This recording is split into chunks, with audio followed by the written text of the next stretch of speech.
Bonjour à tous, voici un exercice type sur la loi d'Ohm.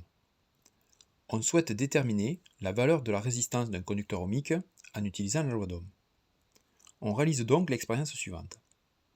Première question, quel appareil permet de mesurer la tension aux bornes du résistor?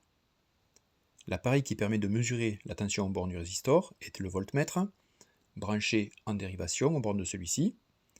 Les bornes utilisées pour mesurer cette tension sont la borne V du multimètre, qui est branchée du côté de la borne plus du générateur, et la borne COM, qui est branchée du côté de la borne négative du générateur. Question 2. Quelle est la valeur de la tension aux bornes du résistor? On la note U. La tension mesurée est grand U égale 4,56 volts. Question 3. Quel appareil permet de mesurer l'intensité du courant traversant le résistor? L'appareil qui permet de mesurer l'intensité du courant est l'ampèremètre, branché en série avec le résistor. Les bornes utilisées sont la borne milliampère, qui est branchée du côté de la borne positive du générateur, et la borne COM, qui est branchée du côté de la borne négative du générateur. La valeur de l'intensité du courant est grand I égale 40,0 mA. Question 5.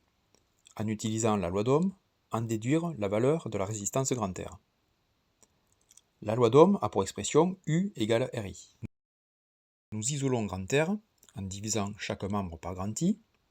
Ainsi, grand R égale U divisé par grand I. Dans cette relation, I doit être exprimé en ampères. Nous allons donc devoir convertir en sachant que 1 mA égale 10 exposant moins 3 ampères. Donc, avec les valeurs mesurées, nous obtenons grand R égale 4,56 divisé par 40,0 10 exposant moins 3 et nous trouvons grand R égale 114 ohms.